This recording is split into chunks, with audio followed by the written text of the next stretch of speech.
நீங்கள் பார்த்துக் கொண்டிருப்பது உங்கள் விஜய்.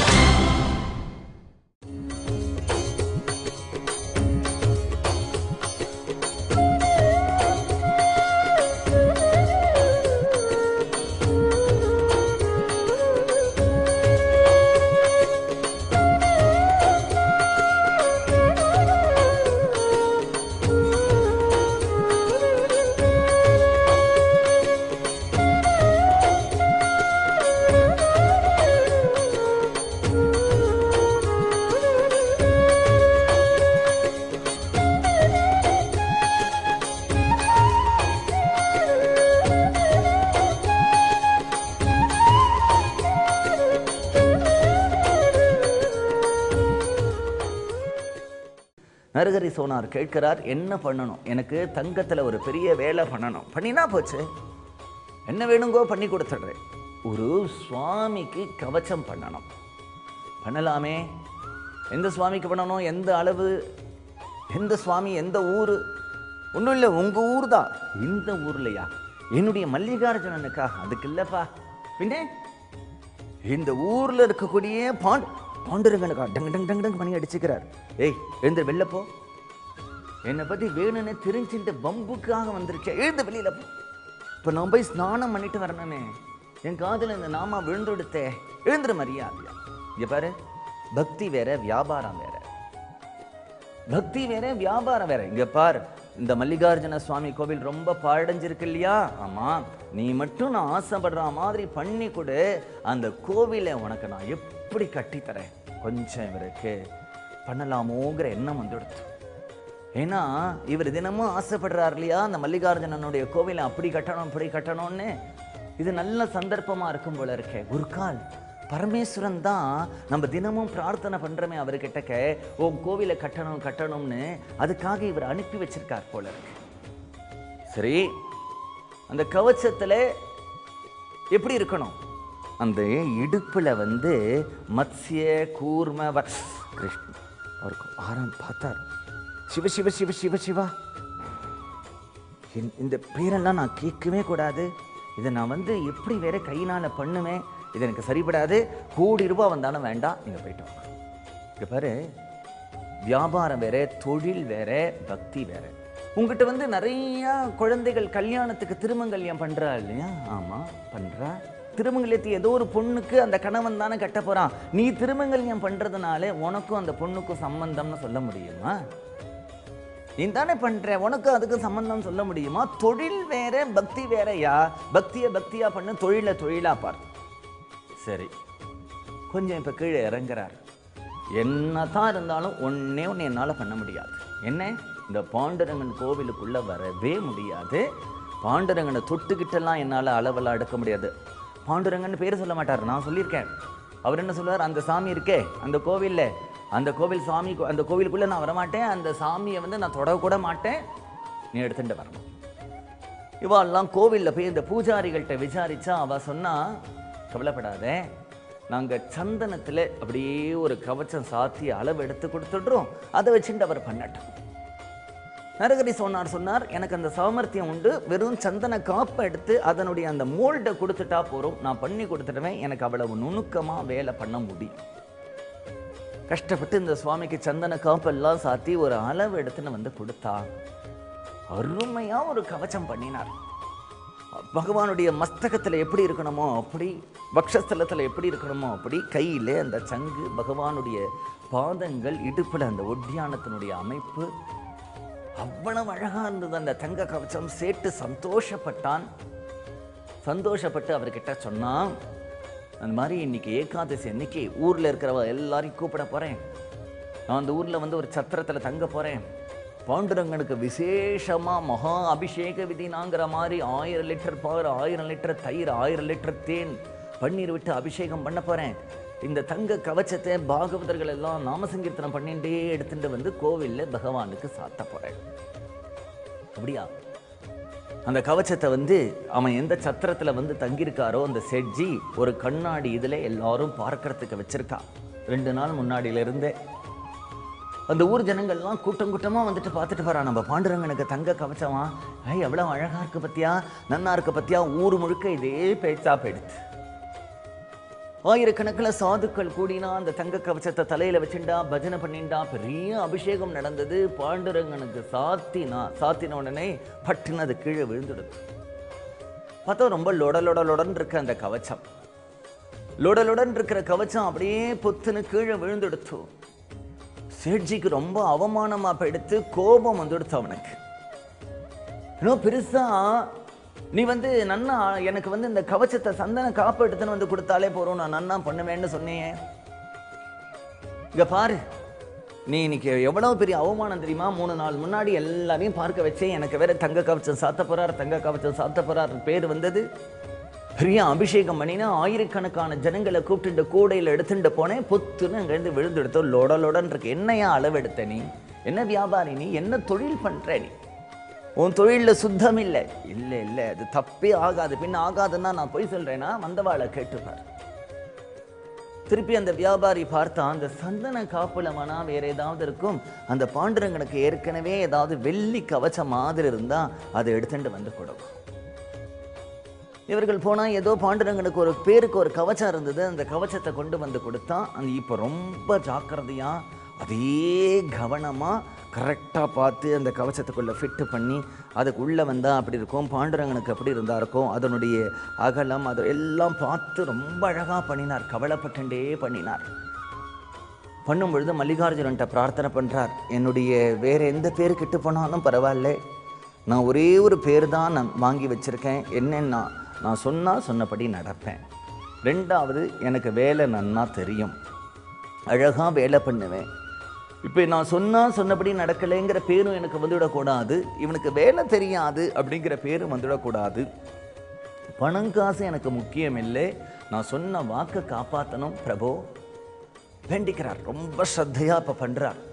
இப்போ சேட்டை தைரியமாக கூப்பிட்றாரு, இப்போவா நான் திரும்பி பண்ணியிருக்கேன் பா, நீ இந்த கவச்சம் கொண்டு வந்து கொடுத்த பத்தியா, வெள்ளி கவச்சம் அதோட வச்சு பார்த்தியா, சரியா இருக்கா பத்தியா, எல்லாம் சரியா இருக்கு, இந்த தரம் தப்பே ஆகிறதுக்கு சான்ஸ் கிடையாது. நீங்கள் பார்த்துக் கொண்டிருப்பது உங்கள் விஜய். அன்றைக்கு ஒரு ஏகாதசி அன்னைக்கு தேதி பார்த்தார்.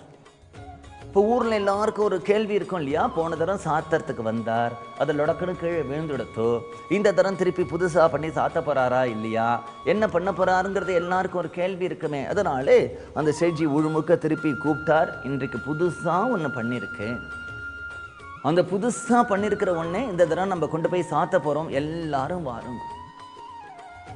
அபிஷேகம் அப்படிங்கிறது வேறு, மகா அபிஷேகம்னா நிறையா திரவியங்கள், லிட்டரா பால், லிட்டரா தயிர், லிட்டரா கொண்டு பண்ணினா தான் அதுக்கு மகா அபிஷேக விதினா அப்படின்னு பேர். அப்படி பாண்டுரங்கனுக்கு மகா அபிஷேக விதினா நிறையா பால், நிறையா தயிர், எல்லாம் புஷ்பங்கள்லாம் சாத்தி பாகவதர்கள்லாம் நாமகோஷம் பண்ணிண்டே இந்த தங்க கவச்சத்தை எடுத்துட்டு போனால் என்னாச்சுன்னா பாண்டுரங்கன் மேலே வச்சா உள்ள நுழைய மாட்டேங்கிறது, ஒரே ஃபிட்டாக இருக்கு, பிடிச்ச அமுக்கினா கூட போக மாட்டேங்கிறது. இதுவும் 28 சதுரயுகமாக இந்த இடத்துல நின்றுட்டு இருக்கிற மூர்த்தி. அவரை போய் நம்ம என்ன பண்ண முடியும்? அதாவது மூர்த்திக்கு ஏதாவது ஆயிடுத்துன்னா பண்டாக்கெல்லாம் ரொம்ப கோபம் வந்துடுது. எந்த ஆள்கிட்டையா கொடுத்த நீ? வேலை தெரியாத ஆள்கிட்ட கொடுத்து வச்சிருக்க. போன தரம் சாத்தினா லொடக்குன்னு கீழே வந்து எடுத்தோ, இந்த தரம் சாத்தினா உள்ளேயே போக மாட்டேங்கிறது. இனிமே நாங்கள் அளவு எடுத்து கொடுக்க மாட்டோம். இந்த சந்தன காப்பில் அளவு எடுத்து கொடு, வெள்ளி அந்த ஆளை எடுத்துட்டு அளவு எடுத்துட்டு போக சொல்லு, ஒழுங்கா பண்ணி தர சொல்லு. அடுத்த தரம் சரியா இல்லைன்னா இன்னொரு தரம் உனக்கு சந்தர்ப்பமே தரமாட்டோம். ஏன்னா பகவானோட விளையாடுறியா, மனுஷனோட விளையாடுற மாதிரி ஒரு தரம் எடுத்துட்டு வர இப்படி விழறது. எல்லாம் நன்னா திட்டா, ரொம்ப அவமானமா போயிடுது சேட்டுக்கு. நேரம் அந்த கடைக்கு கத்துறான். அவர் சொல்றார், உன்னோட வியாபாரமே வேண்டாம், விடு, ஆளை விடு, நான் பண்ண மாட்டேன்னு சொன்னேன், எனக்கும் இந்த சுவாமிக்கு சம்பந்தம் வேண்டான்னு சொன்னேன், நீ தான் ஆசை காண்பிச்ச, என்ன கோவில் கட்டித்தரேன்னு ஆசை காண்பிச்சேன்னு எவ்வளவு தூரம் கொண்டு விட்டுட்டேன் பர். நீ பரமேஸ்வரனுடைய பக்தன். பரமேஸ்வரனுடைய பக்தனுக்கு என்ன பெருமை தெரியுமா? சொன்ன வாக்கை காப்பாற்றணும். சொன்ன வாக்கை காப்பாற்றுவது நீ பக்தன். நீ எப்போ பாண்டுரங்கனுக்கு கவச்சம் பண்ணி தரேன்னு சொல்லிருக்கோ, அது எத்தனை தரம் விழுறதோ ஃபிட்டாக இருக்கோ, உன்னோட டியூட்டி அதை சரி பண்ணி சாத்த வேண்டியது. இப்போ பரமேஸ்வரனி இவர் இழுத்து பேசுறதுனால இவருக்கு ரோஷம் வந்து எடுத்தோம். நீ உண்மையான சிவபக்தனாக இருந்தால் பாண்டுரங்கனுக்கு அழகாக கவச்சம் பண்ணி கொடு, சொல்ல காப்பாற்று. இப்போ என்ன கொண்டு போய் இப்படி விட்டுட்டுனா என்ன பண்ணுறது? இவர் பார்க்கிறார், இந்த நரஹரி சொன்னார், என்ன இப்படி 2ம் கட்டானா இப்போ எடுத்து நமக்கு மாட்டின்ட்டோமே, ஆழம் தெரியாமல் காண விடுறதுன்னு சொல்கிறா இல்லையா, அது மாதிரி விட்டுட்டோம் போல இருக்கேன்.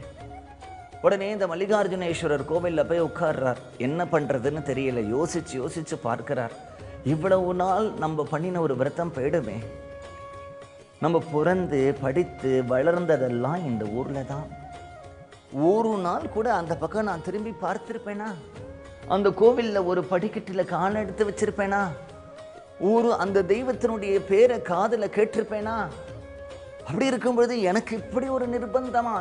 அந்த இது மாதிரி இவர்களும் அன்மை அளவு எடுத்து தரமாட்டேங்கிறா, வந்தா அவரே வந்து அளவு எடுத்துக்க சொல்லுங்கிறா, நான் எப்படி போவேன்? அந்த சேட்டோ என்ன முடிவு பண்ணினேன் சொல்ல முடிவு பண்ணினியா? அவர்கள் எல்லாம் கேட்கிறா. நான் உங்ககிட்ட தான் அதை பண்ணுவேன், உன்னை தவிர வேற யார்கிட்டையும் நான் பண்ண மாட்டேன், பதில் சொல்லு. யோசிச்சு சொல்றார்.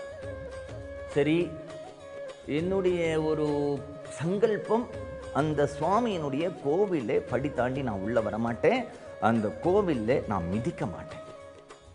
மிதிக்காம எப்படியா அந்த கோவிலுக்குள்ள நீ வருவே? மிதிக்காம எப்படி வருவே? மிதிச்சாதானே உள்ள வர முடியும். உள்ள வந்து கருட மண்டபம், ரங்க மண்டபம் தாண்டி அந்த யோக பீடத்தில் இருக்கக்கூடிய பாண்டுரங்கன். கொஞ்ச நாளா எனக்கு இந்த பேர் வந்து காதுல விழறதே எவ்வளவு கஷ்டமா இருக்கு.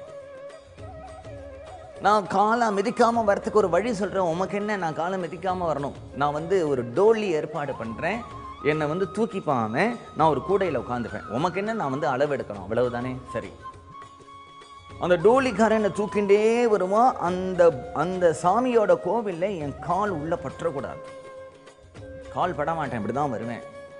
சரி, டோலியில வருவீர், கால் வனா படாம இருக்கலாம். கண்ணால பார்த்தாதான் என் மூர்த்தியை அளவெடுக்க முடியும். கண்ணால என்ன பண்ணுவேன்? கண்ணை கருப்பு துணியால கட்டின்றுவேன். அடராமா, கண்ணை கருப்பு துணியால கட்டின்டா எப்படி அளவெடுப்பேன்? என் கை இருக்கு, இந்த கையினால நான் தடவி பார்த்து நான் அளவெடுத்துடுவேன். இது வந்து போகாத ஊருக்கு வழி. ஏற்கனவே நீ இது ஒரு தரம் பண்ணி அது கீழே விழுந்தெடுத்து, இன்னொரு தரம் பண்ணி உள்ள ரொம்ப ஃபிட்டா எடுத்து, மூணாவது தரமும் நீ ஏடா கூடமா தான் பண்ண போற. இல்லை, இந்த தரம் நான் சரியா பண்றேன். அதை சேட்டு பார்த்தான். போனா போறது, ஒரு டோலி ஏற்பாடு பண்ணினா, ஒரு கூடை, அந்த கூடையில இவர் உட்காத்தி வச்சா, கண்ணை நன்னா கருப்பு துணியால கட்டிண்டு இவர் அழுதுண்டே போறார். என்ன அழுதுண்ட பத்தியா? நம்ம நிலைமை இப்படி ஆயிடுத்து பத்தியா? நம்ம வந்து தெரிஞ்சும் ஒரு நாளைக்காவது இந்த பக்கம் போனோமா? இந்த சேட்டு மேலே அவருக்கு கோபமா, அவர் எங்கேருந்தோ வந்து தொலைஞ்சான். இவன் நம்மளுடைய பக்தி எப்படி பண்ணிட்டான். நம்மளுடைய போராத காலம் நமக்கு ஏர் நாட்டு சனி நடக்கிறதுன்னு நினைக்கிறேன். இந்த சேட்டு ரூபத்தில் வந்திருக்கு. திட்டின்ண்டே போறான். திட்டின்ண்டே போகும் பொழுது அவனுக்கு உடனே அந்த கோவிலுக்குள்ள போனோம், வந்தா வரணும்னு இருக்கு. என்ன பண்றான் அப்படின்னா, எல்லாரும் அவனை வந்து இதோ படிக்கட்டு தாண்டியாச்சு, இதோ போயாச்சு, இதோ பாண்டுரங்கன் உங்க முன்னாடி இருக்கான், இந்த கையை பிடிங்கோ, இந்த பாண்டுரங்கன் மேலே வைங்கோ அப்படின்னு கையை எடுத்து வைக்கிறா. அந்த பாண்டுரங்கன் தலையில் இருக்கக்கூடியதுக்கு மஸ்தகலிங்கம்னு பேரு. அங்கே அவர் வைக்கிறார் கையை. அந்த கையை அப்படி பண்ணா ஜடை தெரியுது. என்ன ஜடை? அந்த பார்த்தா சந்திர பிறை தெரியுது. என்ன பிறை? இந்த பக்கம் பார்த்தா கங்கா ஜலம் சில்லுன்னு தெரியறது. இவருக்கு வந்து ஓஹோ, இவர்களெல்லாம் நம்மளை பரிகாசம் பண்ணுறா, ஒரு சிவன் கோவிலுக்கு தான் நம்மளை கூப்பிட்டு வந்திருக்கா, இந்த சேட்டுக்கு ரொம்ப குறும்பு போல இருக்கு அப்படின்னு என்ன பண்ண, டக்குன்னு கண்ணை திறந்தா இடுப்பில் பாண்டுரங்க நிற்கிறான். கண்ணை கட்டிக்கிறார். கண்ணை கட்டிட்டு இந்த இடத்துல தான் தடவி பார்த்தா ருத்ராட்ச மாலை தெரியறது, கபால மாலை தெரியறது. என்னடாது ருத்ராட்சம் கபாலன்னு கண்ணை திறந்தா அங்கிருந்து பாண்டுரங்கன் சிரிக்கிறான். இப்படி அவர் கண்ணை திறந்தா பாண்டுரங்கனாகவும் கண்ணை மூடினா சிவபெருமானாகவும் விளையாடி அந்த பாண்டுரங்கன் அவருடைய பக்திக்கு மெச்சி தானே கைலாசபதியான சிவனா தரிசனம் கொடுத்தான். அந்த நரஹரி சோனாரும் இந்த க்ஷேத்திரத்திலே வெகுகாலம் வாழ்ந்து பக்தி பண்ணி பாண்டுரங்கனுடைய திருவடியை அடைஞ்சார். சமர்த்த ராமதாசரும் அத்தகைய பிடிவாதத்தோடு இருந்தார். ராமரை தவிர நான் கிருஷ்ணனையும் பார்க்க மாட்டேன்னு இருந்தார். அந்த சமர்த்த ராமதாசரை கூப்பிட்டு பாண்டுரங்கன் ராமரா தரிசனம் கொடுத்தான். துளசிதாசர் அப்படிதான் ஒரு பிடிவாதத்தோடு இருந்தார். ராமரை தவிர கிருஷ்ணனையும் பார்க்க மாட்டேன்னு இருந்தார். பிருந்தாவனத்திலே கிருஷ்ணன் அவருக்கு ராமரா தரிசனம் கொடுத்தான். அதே மாதிரி இந்த ஊர்ல ஒரு சிவபக்தன் இருக்கான், தன்னை திரும்பி பார்க்க மாட்டேங்கிறான் அப்படின்னுட்டா அந்த பாண்டுரங்கனுக்கு அவனையும் அழைச்சி தன்னுடைய தரிசனத்தை கொடுக்கணும் அப்படிங்கிறதுக்காக இப்படி ஒரு லீலை பண்ணினார். அந்த நரஹரி சொன்னார். அதற்கப்புறம் பாண்டுரங்கனுடைய அழகின மயங்கி அந்த ஹரிஹர பேதத்தை விட்டுட்டு அழகான ஒரு தங்க கவச்சம் பண்ணிட்டு வந்து பாண்டுரங்கனுக்கு சாத்தினார். அவருக்கு ஒரே சந்தோஷம். என்ன அப்படின்னா, சொன்ன வாக்கு காப்பாத்தினேன். ஒரு பக்தன் அப்படின்றதுக்கு அதுதான் பெருமை. பக்தி பண்ணுறோம் அப்படிங்கிறதுக்கு அதுக்கு தானே பெருமை. நான் என்ன வாக்கு கொடுத்துட்டேனோ அந்த வாக்கை காப்பாற்றிட்டேன். பாண்டுரங்கனுக்கும் அது கச்சிதமாக அமைஞ்சது. பாண்டுரங்கனும் பார்த்து சந்தோஷப்பட்டான். ஆனால் இதில் நாம் ஒன்று கவனிக்கணும். இவ்வளவு நாள் அவர் மல்லிகார்ஜுன சுவாமி கோவிலுக்கு போயிருக்கார். இந்த மல்லிகார்ஜுன சுவாமிக்கு எத்தனை நாள் வில்வத்தினால அர்ச்சனை பண்ணியிருப்பார், எத்தனை நாள் ஊமத்தம் பூனால அர்ச்சனை பண்ணியிருப்பார், எவ்வளவு கங்காபிஷேகம் பண்ணியிருப்பார்னு தெரியாது. ஆனால் அந்த மல்லிகார்ஜுன சுவாமி ஒரு நாள் கூட இவருக்கு சிவனா தரிசனம் தரல.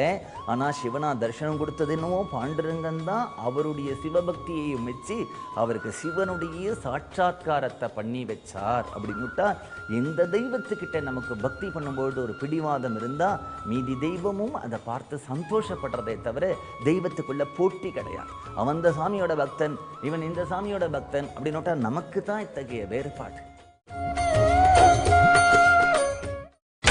நீங்கள் பார்த்துக் கொண்டிருப்பது உங்கள் விஜய்.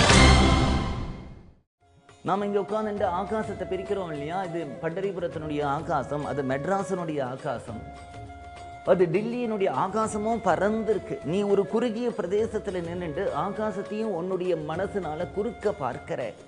அது மாதிரி பகவானும் சர்வவியாபியா இருக்கான். நீ உன்னுடைய சின்ன அறிவுனால அவனை குறுக பார்க்கிற. ஆனால் அந்த குறுக பார்க்கும் பொழுது உனக்கு பக்திங்கிறது உண்மையா இருக்குமானால், நிஷ்டைங்கிறது உண்மையா இருக்குமானால், அந்த தெய்வம் அவனுக்கு சந்தோஷப்பட்டு அவனுக்கு அனுகிரகம் பண்றது அப்படிங்கிறது தான் இந்த நரஹரி சோனாருடைய சரித்திரத்திலேருந்து நமக்கு தெரிய வரது. அந்த இப்படி பண்டரிபுர சந்திரபகாலிருந்து நம்ம கிளம்பி பாண்டுரங்கனை சேவிக்க போனோமானால் வலது கைப்பறம், வலது கைப்பக்கம் பார்த்தா அந்த மல்லிகார்ஜுன சுவாமியினுடைய கோவில் இருக்கு. இடது பக்கம் பார்த்தா அந்த நரஹரி சோனார் வாழ்ந்த வீடு, அந்த நரஹரி சோனாருடைய சமாதியும் அந்த இடத்துல இருக்கு. இதுதான் பண்டரிபுரத்தில் ஒரு ஊர்ல ஒரு மகாத்மாவுடைய சமாதி இருந்தாலே ரொம்ப பெருமை. ஒரு மகாத்மா வாழ்ந்திருந்தாலே பெரிய க்ஷேத்திரம். ஒரு மகாத்மா சில காலம் அந்த ஊர்ல தங்கி இருந்தாலே அவ்வளவு பெருமை. இப்ப காலடிக்கு போறோம். காலடியில் என்ன ஆதிசங்கரர் பிறந்தார், அப்படி திரும்பி வரவே இல்லை. ஆசேது இமாச்சலம் சஞ்சாரம் பண்ணினார். ராமானுஜர் ஸ்ரீபெரும்புதூர்ல பிறந்தார், அவ்வளவுதானே. ஒரு மகாத்மா ஒரு ஊர்ல பிறந்திருந்தாலே அவருக்கு இவ்வளவு அந்த க்ஷேத்திரத்துக்கு பெருமை அப்படின்னுட்டா இங்கே எத்தனை மகான்கள். அந்த பண்டரிபுரம் பாண்டரங்கன் கோவில் படிக்கட்டில் பார்த்தா 14 மகான்கள் சித்தியா இருக்கா. பக்கத்துல சோக்கமேலா நாமதேவர் குடும்பத்தோடையே சித்தியா இருக்கார். அதுல இங்க நரஹரி சோனார் கமாலுடைய சமாதி, எவ்வளவோ மகான்களுடைய சமாதி. சொல்ல போனா இந்த பண்டரிபுரத்துல இருக்கிற மண் இருக்கே, அந்த மண்ணு நாமா சொல்லும். அழகா என்ன, இந்த தேசத்துக்கு ஒரு பெருமை என்னன்னா, இந்த தேசத்துல இருக்கிற மண்ணு புனிதமானது, காற்று புனிதமானது, நீர் புனிதமானது, நிலம் புனிதமானது. இங்கு எல்லாமே தெய்வத்தோட சம்பந்தப்பட்டது நம்முடைய பாரத தேசம். நரஹரி சோனார் மட்டும் இல்லை, நரஹரி சோனார் மாதிரி எவ்வளவோ பக்தர்கள் இந்த பண்டரிபுரத்திலேயே பிறந்து அங்கேயே வாழ்ந்து அந்த பாண்டுரங்கனையே பக்தி பண்ணி அந்த ஊர்லேயே சமாதி ஆயிருக்கா. வெளியூருக்கு கூட தெரியாதவர்களுக்கு, வெளி க்ஷேத்திரம் தெரியாது, வெளி மூர்த்தி தெரியாது, அவர்கள் எல்லாம் பாடுறா. அப்படிதான் எங்களுக்கு தெரிந்த ஒரே ஒரு மூர்த்தி பாண்டுரங்கன், ஒரே ஒரு தீர்த்தம் சந்திரபாகா, ஒரே ஒரு நாமம் ராமகிருஷ்ண ஹரி. இது போருமே, இதுக்குள்ள நாங்கள் எல்லாத்தையும் பார்க்கிறோம் அப்படின்னு சொல்றாங்க. அந்த பாண்டுரங்கனுக்கு ஒரு சுபாவம், பகவானுக்கு ஜார சோரன்னு பேரு. சோரன்னா திருடன் அர்த்தம். ஜாரன்னா என்ன? மீதி தெய்வத்துக்கிட்ட பக்தி பண்றவாளையும் கூட இழுத்து தன்னுடைய தரிசனத்தையும் அந்த தெய்வத்தினுடைய தரிசனத்தையும் கொடுக்கிறவனா இருக்கிறதுனால தான் இவனுக்கு ஜாரத்துவம், ஜாரன்னு பேரு. கிருஷ்ணனை சொல்லும் பொழுது ஜார சோர சிகாமனே அப்படின்னு சொல்லுவா கிருஷ்ணனை. கிருஷ்ணனுக்கு இது ஒரு சுபாவம்.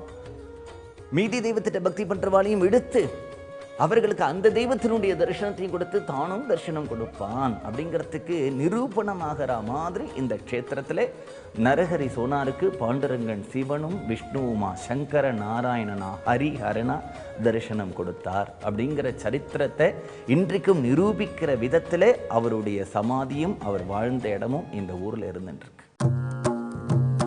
ஜெய் ஜெய் ராம் ஜெய் ஜெய் ராம் जय जय राम कृष्ण हरि जय जय राम कृष्ण हरि जय जय राम कृष्ण हरि जय जय राम कृष्ण हरि जय जय राम कृष्ण हरि जय जय राम कृष्ण हरि जय जय राम कृष्ण हरि जय जय राम कृष्ण हरि जय जय राम कृष्ण हरि जय जय राम कृष्ण हरि जय जय राम कृष्ण हरि जय जय राम कृष्ण हरि जय जय राम कृष्ण हरि जय जय राम कृष्ण हरि जय जय राम कृष्ण हरि जय जय जय राम कृष्ण हरि जय जय राम कृष्ण हरि जय जय राम कृष्ण हरि जय जय राम कृष्ण हरि जय जय राम कृष्ण हरि जय जय राम